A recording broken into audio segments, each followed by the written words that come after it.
안녕하십니까, 게이미 무명입니다. 오늘 영상이 많이 늦어졌습니다. 개인 사정이 갑자기 생겨서 뭐 정확히 말하면 원래 플랜이 있었는데 오늘 이제 플랜 하나가 계획이 갑작스럽게 바뀌면서 제 전체적인 스케줄이 다 좀 꼬였습니다. 꼬이다 보니까 조금 바삐 움직이고 뭐 이렇게 또 하나 처리하고 하다 보니까 오늘 좀 영상 찍는 게 많이 늦어졌어요.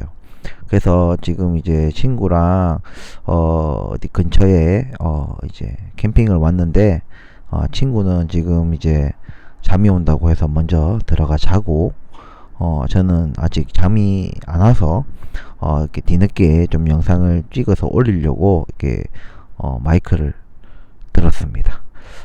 오늘은 이제 핫이슈라는 카테고리를 가지고 이제 말씀을 드릴 건데, 이제 썸네일에서 보셨다시피 부동산 얘기를 해보려고 합니다. 시청하시기 전에 구독과 좋아요 부탁드리겠습니다. 자, 제가 어제 저 지인의 이제 장례식장에 갔는데, 장례식장에서 이제 사람들이 이제 오래간만에 다들 만나서 이런저런 얘기를 나누는데, 뭐 들으려고 한 건 아닌데, 이제 아파트 얘기를 하더라고, 옆에서. 아파트 얘기를 하는데, 안 팔린다 이겁니다. 지금 1년 넘게 내놨는데도 안 팔린다. 이런 얘기를 하더라고요. 그래서 제가, 또, 주변에서 또 이런 얘기들이 많이 들려오고 하다 보니까 오늘 이 주제를 가지고 얘기를 하게 됐습니다. 제가 또 이런 주제를 또 얘기한 것이, 제가 또 수개월 전에 제가 이제 한국의 부동산이 이제 하락으로 갈 것이다. 그건 어쩔 수가 없는 것이다. 그러니까 이제 우리가 어떤 코로나 시점에서 우리가 뭐라 하죠? 그 유동성을 어마무지하게 뭐 많이 풀었잖아요. 유동성을 어마무지하게 많이 풀어놓고 아무 일도 없는 것처럼 유동성을 많이 풀었기 때문에 물가 상승이 오고, 근데 그 물가 상승이 뭐 와서 금리를 어느 정도 올렸는데 어느 순간에 물가도 잡히지 않은 상황에서 금리를 멈춰버렸어요. 그것도 한국이 미국보다 기준금리가 2%나 낮은 상황에서 그냥 멈춰버렸어요. 이런 상황에서 이제 다들 뭔가 이제 여러가지 또 이제 선거 이슈도 있었고 여러가지 있었죠. 근데 여러분들도 아마 최근에 그 기사에서 많이 보셨을 거예요. 그리고 많은 이제 그 뭐라 하죠, 그 토론을 하는 어떤 뭐 유튜버나 뭐 뉴스나 이런 걸 보시면 아시겠지만, 이 총선이 끝난 직후에 물가가 뭔가 흔들리는 모습, 유가가 흔들리는 모습, 금값이 크게 흔들리고 고환율을 유지하고, 이런 여러 가지들이 마구 일어나고, 또 이제 뭐 PF 대출 부터 4월 위기설, 그리고 건설사들 이제 중소형이죠. 뭐 중견이나 중형이나 소형이나 이런 건설사들이 줄도산을 하게 되고, 여러 가지 일들이 지금 막 터집니다. 막 이런 일들이 왜 터지느냐? 이거 솔직히 정치적인 이유가 있는 거예요. 그러니까 그동안에는 정부가 여러 가지 이제 재정을 투입하고 어떻게든 해가지고 물가 안정을 좀 선거 때까지, 왜냐면 물가가 높으면은 이 서민의 이 삶이 많이 고달파집니다. 많이 고달프면 당연히 집권 여당이 아무래도 조금 표가 뭐가 떨어져도 더 떨어지겠죠. 그런 부분들이 있기 때문에 물가를 애써 좀 잡으려고 하는 부분이 있었는데, 탁 놓는 순간에 이렇게 모든 것이 다 뛰는 이런 현상들이 일어나게 된 것입니다. 부동산도 저는 마찬가지입니다. 부동산도 원래 뭐예요? 줄기차게 떨어져야 되는 게 정상이에요. 그런데 여기에는 많은 이해관계들이 있겠죠.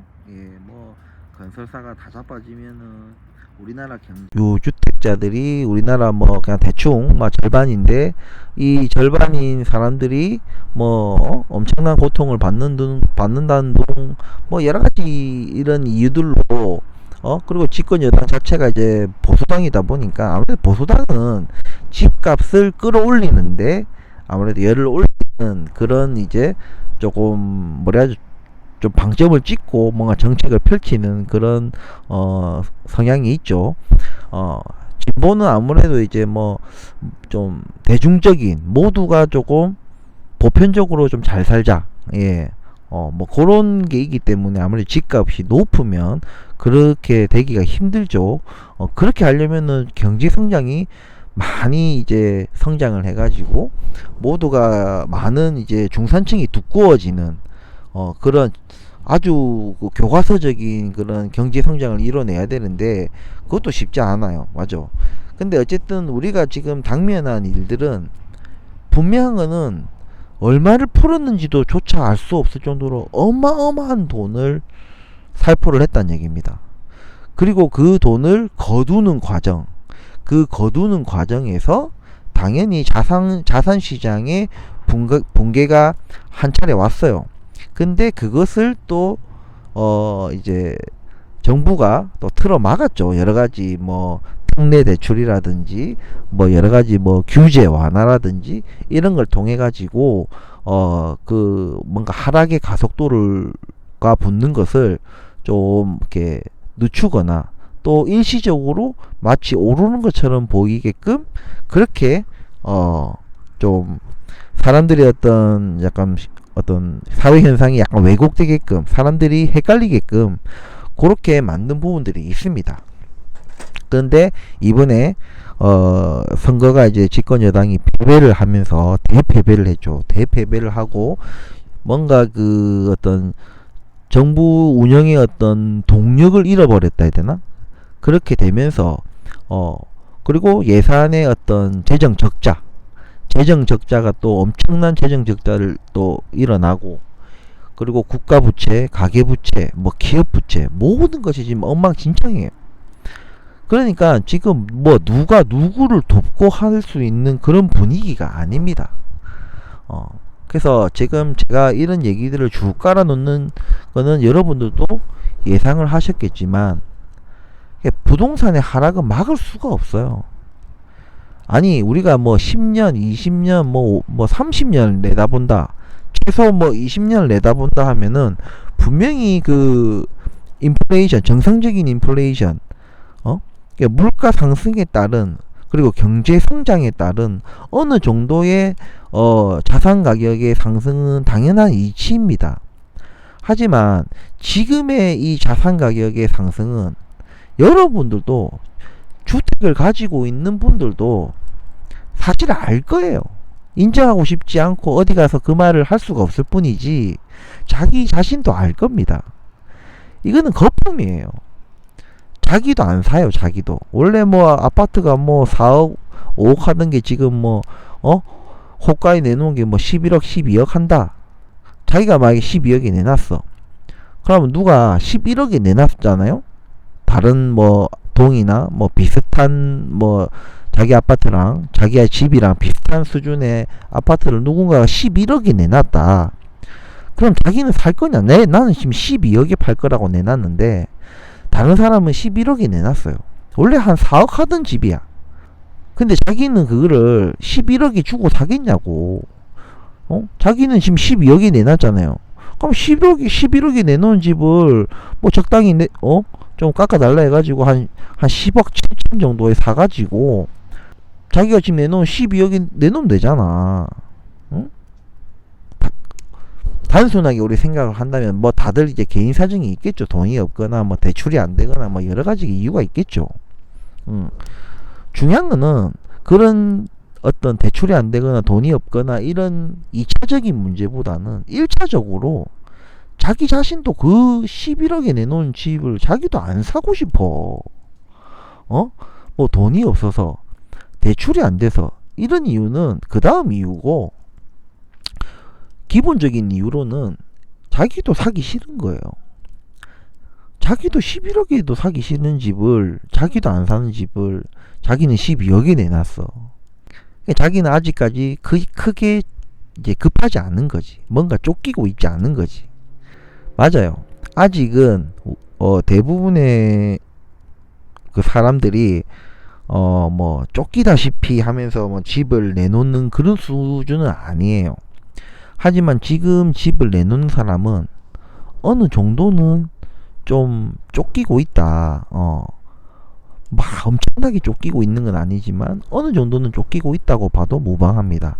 하지만 그 수가 상대적으로 어마무지하게 많은 상황은 아니기 때문에 아직까지는 뭐 폭락이라고 할 만큼의 부동산의 하락은 없습니다.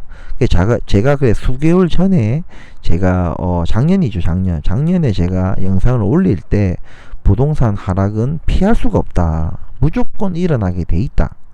뭐 잠시 뭔가 속도를 떨어뜨리고 잠시 멈추게는 할 수 있어도 정책적으로 절대 그 대세적인 흐름은 바꿀 수가 절대 없다.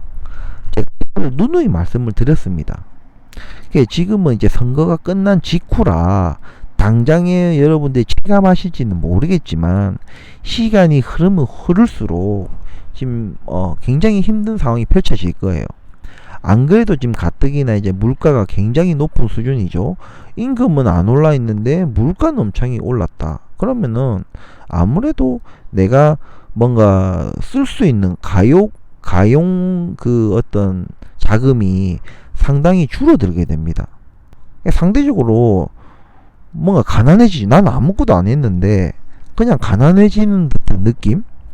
뭐 과일이나 뭐 야채나 특히 신선식품 같은 거는 굉장히 사기가 버거워요.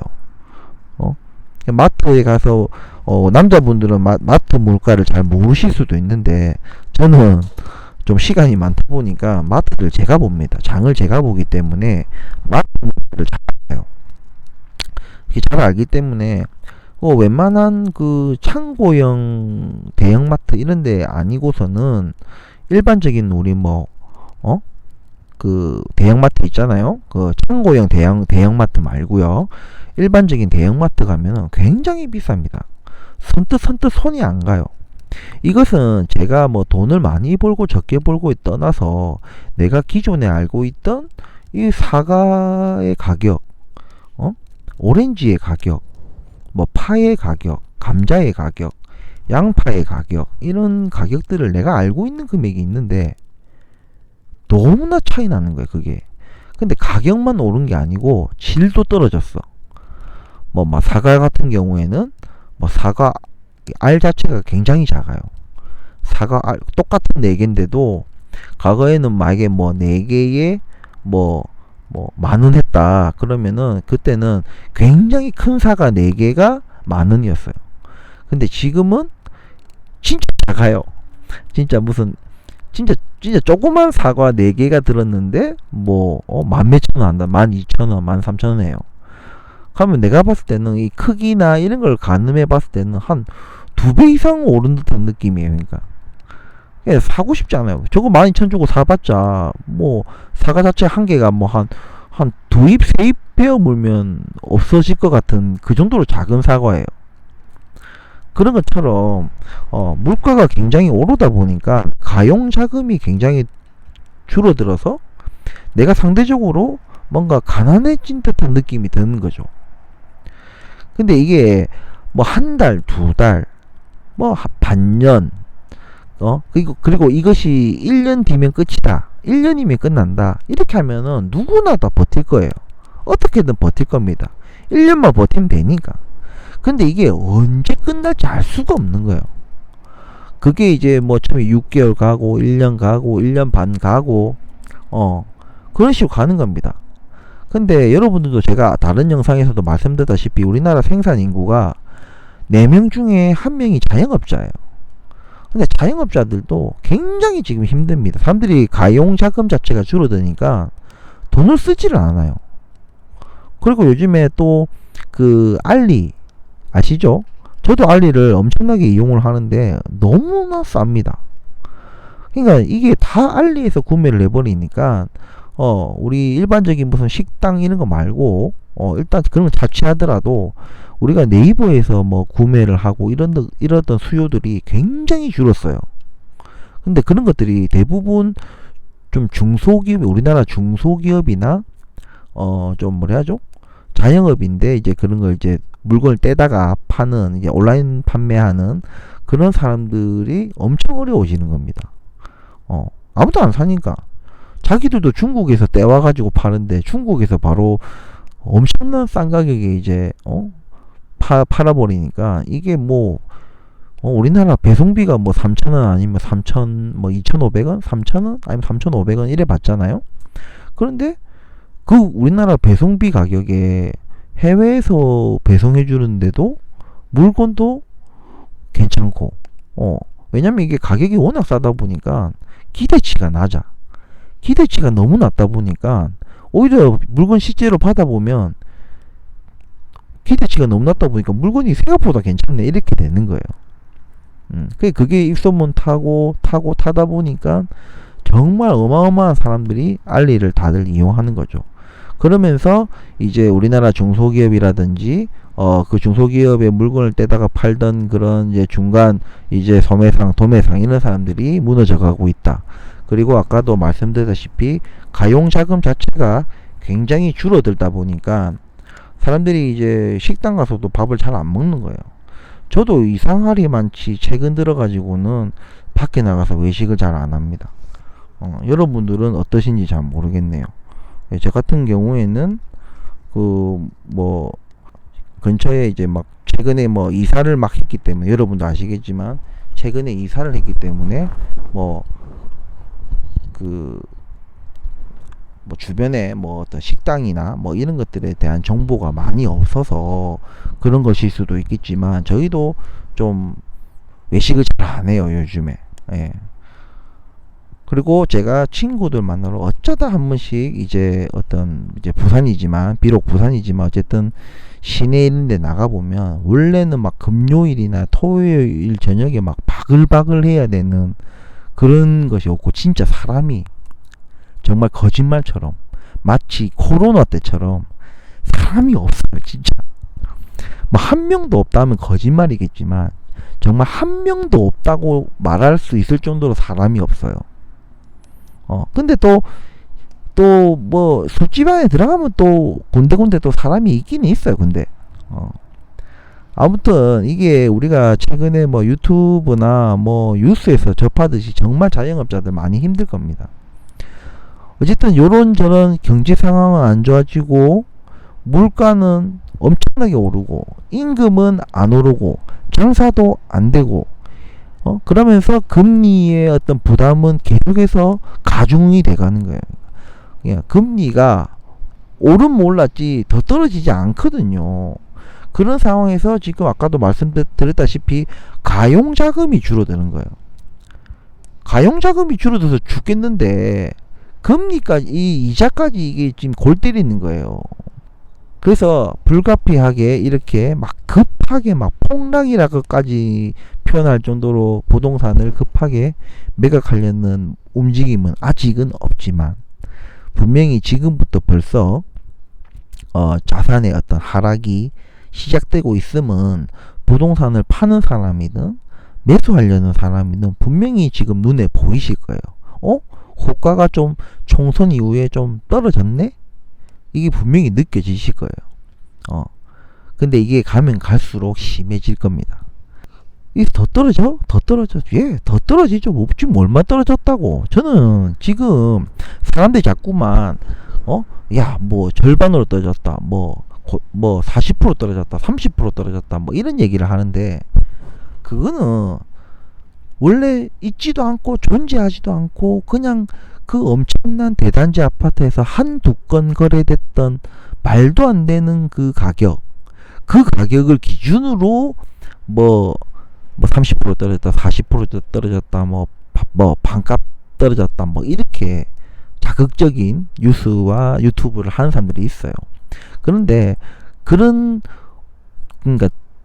혼자 툭툭 튀는 그런 고점 가격은 생각할 필요 없어요.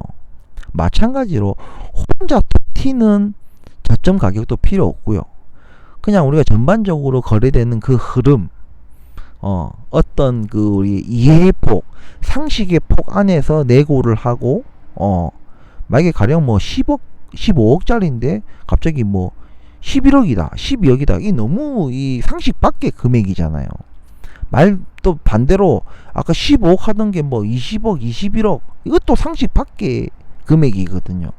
실제 실거래가 떴다 하더라도 얼마든지 우리나라는 아직까지는 그런 것들이 조작이 가능한 나라이기 때문에 그냥 실제 거래를 안 했다는 건 아니지만 했으나 어쨌든 거래 자체는 정상적으로 했겠지만 그 이면에는 뭐가 있을지 모르는 그런 게 있을 수 있는 나라이기 때문에 그걸 보고 아파트의 가격을 매기면 안 되고요. 그냥 대세적으로 거래가 되는 평균적으로 거래되는 그 선이 있습니다. 가령 아까도 예를 들었지만 막 15억이다. 그러면 우리가 15억에서 뭐 한 1억, 1억 5천 떨어졌다. 이거는 진짜 금매면 그럴 수 있어요. 15억 정도 되는 아파트면 충분히 1억이나 1억 1.5억 정도는 금매로 떨굴 수 있습니다. 하지만 보편적으로는 떨어져도 한 5천만원 플러스 마이너스 한 5천만원 안팎이겠죠. 하지만 충분히 15억 정도 되는 가격의 아파트라면 1억이나 1.5억도 순간적으로 떨어질 수 있다. 하지만 뭐 3억 이상의 어떤 등락이 있다는 것은 아무리 뭐 로얄층 로얄동이라 하더라도 이런 금액은 봐서는 안 된다. 그래서 이런 측면에서 우리가 부동산 가격을 바라본다면 우리가 그 유튜버들이나 이런 애들이 자극적으로 떠드는 그런 고점 대비 뭐 30% 떨어졌다, 50% 떨어졌다 이런 건 들을 필요가 없어요. 그러니까 보편적인 금액대에서의 지금 현재가 얼마나 떨어졌느냐 이런 걸 우리가 따져본다면은 아직까지는 별로 안 떨어졌다. 떨어지긴 떨어졌지만 많이 안 떨어졌다. 그래서 앞으로도 굉장히 많이 떨어질 거예요. 생각보다 많이. 왜냐면 가격이 나중에 충분히 떨어져도 사기가 쉽지 않습니다. 금리 부담이 적용을 하고 아까도 말씀드렸다시피 물가나 이런 것들이 임금은 오르지 않은 상황에서 물가가 많이 쓰는 돈이 많다 보니까 가용자금 자체가 운용의 폭이 줄어드는 거예요. 그렇다 보니까 내가 대출을 해서 원리금을 갚을 수 있는 그 운용의 폭도 굉장히 줄어듭니다. 그렇다 보면 당연히 이게 아파트를 어느 수준에 있는 아파트를 매수할 수 있는 사람들 자체가 굉장히 수가 줄어들게 돼요. 그렇기 때문에 지금 뭐 코로나 시절에 아파트는 엄청나게 지어댔지. 근데 사람들은 살 사람들이 많이 없는 거예요. 아까 말씀드린 그런 이유로.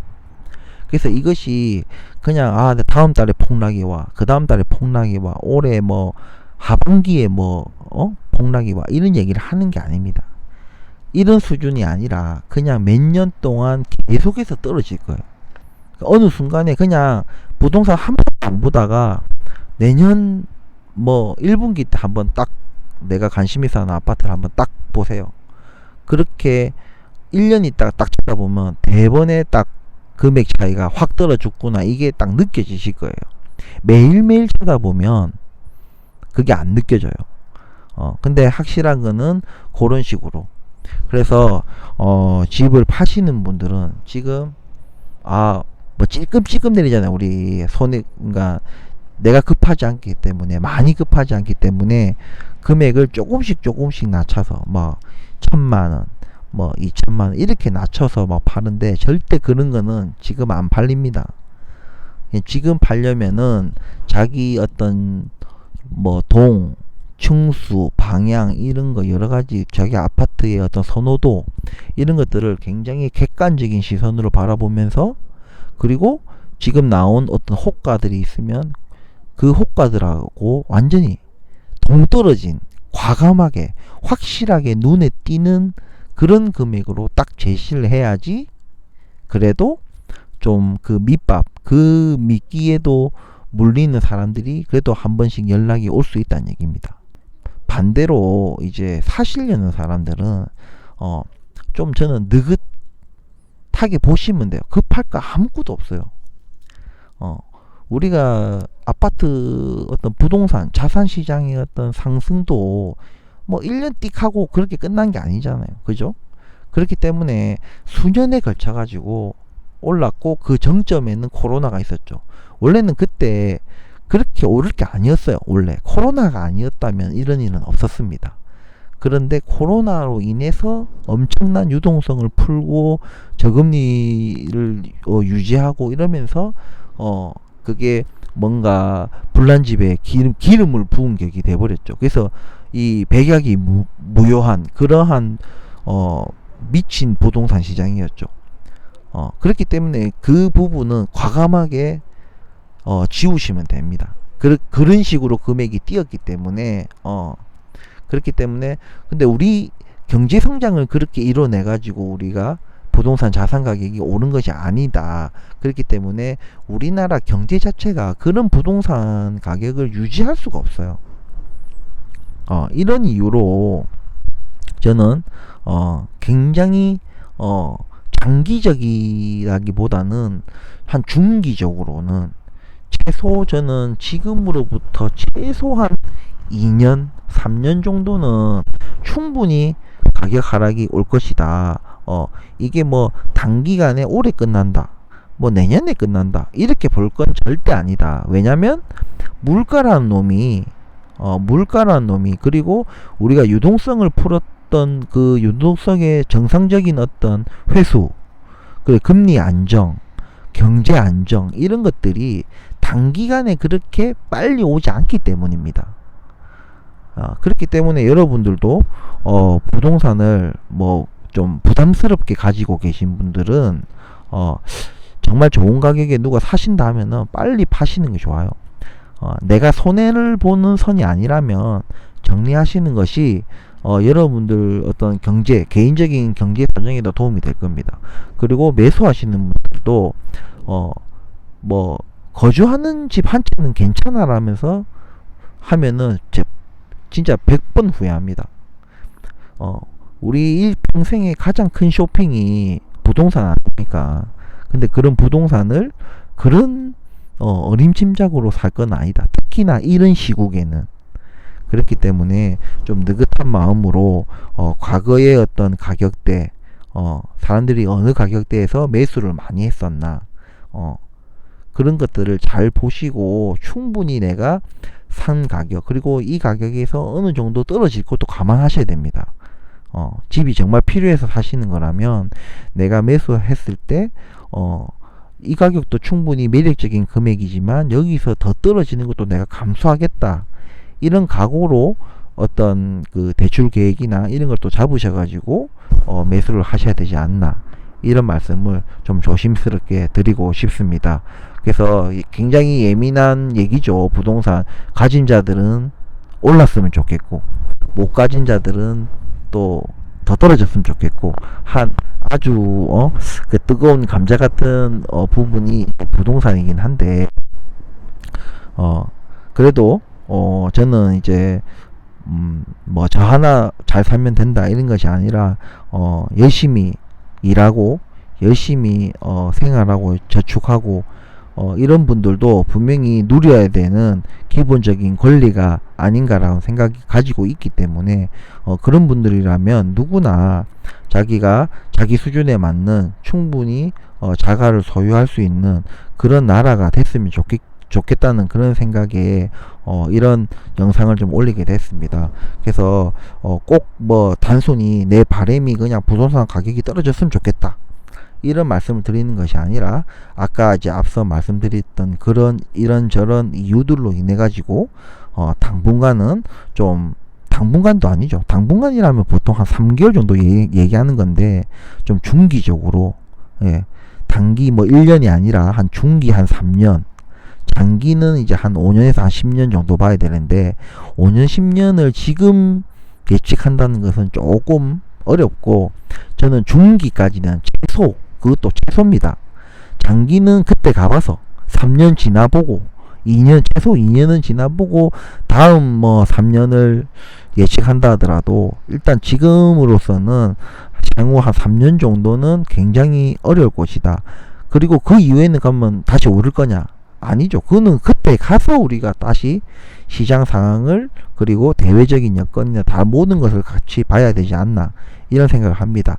그래서 그 정도 어떤 3년의 어떤 하락 그리고 그 이후에는 뭐 동결을 하다가 다시 뭐 몇 년 동결하다가 다시 몇 년 뒤에는 또 상승할지 그거는 지금 예단하기는 힘듭니다. 하지만 확실히 아는 건 이거예요. 코로나 때와 같은 그런 부동산 상승은 절대 없다.